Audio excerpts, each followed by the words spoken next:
La importancia de las nuevas tecnologías para la industria editorial es sumamente relevante. No nada más los libros son en físico, ya también los libros los tenemos en digital y también existe la parte de audiolibros. Y en este tema, una de las empresas que tienen pues su foco puesto en la industria, en los libros en audio, es Zebralution, y el representante en México, Carlos Rojas, pues en esta tarde vamos a platicar con él. Carlos Rojas, muchas gracias por aceptar esta entrevista, por platicar y también por participar en el Foro de Innovación Editorial que pues por séptima ocasión la Cámara realiza junto con Editamos, y pues bueno, Zebralution es parte fundamental. Bueno, gracias por invitarnos, gracias a la Cámara, gracias a ti, Jorge Iván, y sí, como dices, yo soy el jefe de contenidos en español de Zebralution. Cuéntanos, antes de hablar más sobre el tema de los audiolibros y también las plataformas que se utilizan para poderlos escuchar, ¿qué es Zebralution y qué están haciendo también en Latinoamérica? Zebralution es un distribuidor de audio. Eso significa que distribuimos música, audiolibros y podcast. Es el más importante en lengua alemana, uno de los más importantes en Europa. Están muy consolidados. El mercado del audiolibro alemán es el segundo más grande del mundo. Zebralution fue el primero en pensar un audiolibro como música, digamos, en términos de modelo de negocio como música, para distribuirlo a través de los canales digitales, allá en el lejano 2004. Y bueno, entonces somos distribuidores, como decía, música, audiolibros y podcast. La división particularmente de audiolibros, a donde yo pertenezco, opera en alemán, en inglés, en francés, en holandés, y desde hace un año y medio, desde enero del 2022, empezamos a hacer un proyecto para desarrollar los audiolibros en español, partiendo de México para América Latina. Dices el lejano 2004, pero ya prácticamente hace 20 años.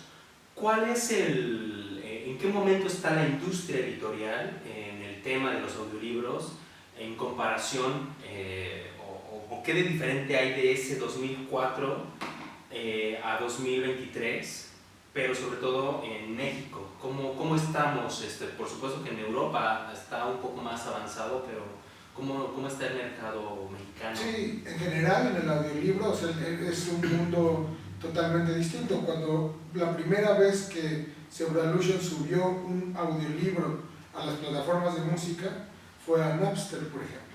En ese momento era la única plataforma pues donde podías bajar y reproducir música a un modo como streaming. No existía Spotify, no existía YouTube, ¿no? El mundo que conocemos ahora es totalmente distinto. Zebralution ha recorrido junto a esas empresas ese camino para distribuir tanto audiolibros como música en esas plataformas. En el mundo lo que está pasando es que hay mucho auge del audiolibro porque hay mucho como necesidad de contenidos de audio. Las posibles audiencias o los consumidores, sus formas de consumo ahora tienen que ver con los streamings, con las reproducciones y con el audio. Eso está pasando en todo el mundo.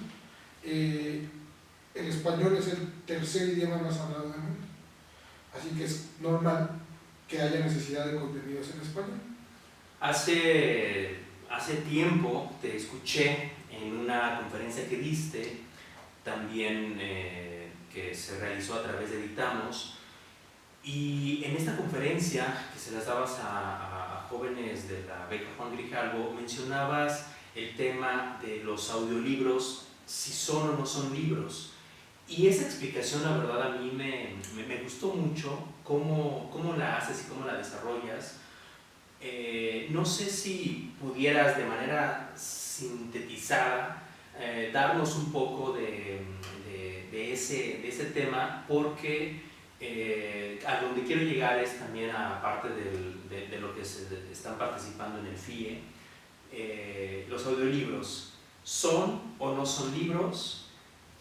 ¿O qué se requiere para que un contenido se considere como un libro? Sí, claro que sí. O sea, escuchar sí es leer.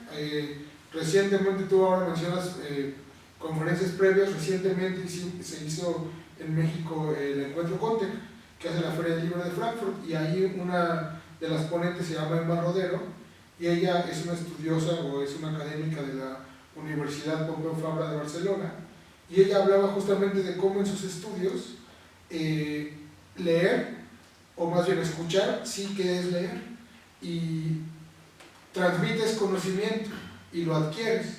Hay diferencias, o sea, pones más atención a la hora de la lectura en físico, pero tienes más emoción a la hora de escuchar. ¿Qué funciona para quién? Bueno, pues depende para quién. Yo creo que los nuevos consumidores, no lo digo yo, lo dice la gente que conoce, ¿no? Pero los nuevos consumidores de libros, si tú estás escuchando el libro, claro que lo estás leyendo, pero como experiencia se parece más a poner una canción que a leer un libro. Para ellos, para los jóvenes, va a ser lo mismo. Leer un libro se parece más a escuchar una canción. Eso no significa que no lean, consumen de manera distinta. Hacer que los libros o que tus libros se escuchen es el título, o por lo menos la manera en la que se tituló la charla en el foro de innovación editorial, en el que participaste con Zebralution y con Editamos en la Cámara. ¿Cómo hacer que los más editores se entusiasmen o se involucren para que sus libros no nada más se queden en el papel físico e incluso no nada más en lo digital, sino vayan más allá en el tema de audio? Sí, el formato del audiolibro llega a siempre se dice que el formato del audiolibro llega a nuevas audiencias. Eso es verdad, porque como yo acabo de decir, hay gente que tal vez nunca leería un libro, pero está consumiendo audio todo el tiempo. Eso va a hacer que pues lean libros escuchados, ¿no? Una manera de decirlo. No deberían dudar los editores en el futuro brillantísimo del audiolibro en español, porque las sociedades están consumiendo más audio y porque la tercera lengua más hablada del mundo es el español. Así que uno no debería dudar de esa capacidad del audiolibro. Para promover el audiolibro, para hacer que los audiolibros se escuchen, hay que promoverlos, o sea, hay que primero distribuirlos en los lugares donde la gente ya está consumiendo audio. Es muy difícil que un no lector se suscriba a una plataforma de audiolibros. Se suscriben los que ya leen. Pero en Spotify la gente ya está escuchando música. Hay que ponerles los audiolibros ahí. En Google Play la gente ya está consumiendo contenidos. En YouTube la gente ya está consumiendo. Es ahí donde hay que poner los contenidos. Hacer que se escuchen es ponerlos en todos los lugares posibles donde va a haber una persona dispuesta a escuchar. Zebralution guía, apoya, o ¿cuál es el involucramiento? Zebralution es un distribuidor de audio, entonces lo que hacemos es, por un lado, claro, por supuesto, distribuirlo en todas las tiendas posibles, de audiolibros, de libros, música, tiendas varias, todo. Y sobre todo en modelos de negocio, porque la gente ya no compra el libro, reproduce el libro. Y eso implica un modelo de negocio que otra vez se parece más a la música que al libro. Nosotros lo que hacemos es tratar los audiolibros de ese modo para distribuirlos en esas plataformas. Ahora, subirlo a las plataformas puede ser relativamente sencillo. Luego hay que promoverlos, hay que visibilizar esos audiolibros. Nosotros nos encargamos, con herramientas que se han desarrollado pensadas para la música y aplicadas a los audiolibros, cómo hacer que esos libros se visibilicen, cómo hacer que en Spotify aparezcan, cómo hacer que la gente se entere de ellos, cómo hacer que se socialice la escucha de los audiolibros. Eso es lo que hace Zebralution desde los tiempos de Napster. En aquel lejano 2004. Sí. Para poder monetizar un editor, un libro, es más el modelo como de música, tiene que leer la persona que haya descargado o leer completamente, o escuchar completamente el libro, o por capítulos, o en qué momento empieza la monetización también. Sí, cada plataforma encuentra su modo de monetización. De manera general, en el ámbito musical, hay un modelo de negocio o de generar regalías que se llama pool. Eso hace que tú tienes un disco o un audiolibro dividido en una serie de tracks. cada vez que escucha cierta cantidad de tiempo ese track, normalmente 30 segundos, se contabiliza como una escucha. Luego todas esas escuchas se tienen que dividir entre el contenido que da el distribuidor y todo eso entre el contenido que tiene la plataforma, y todo eso se tiene que sumar también cuántas suscripciones nuevas hubo en la plataforma. Eso sale un numerito y eso es lo que le pagan a los distribuidores que distribuyen a los editores. Ese es el modelo de la música.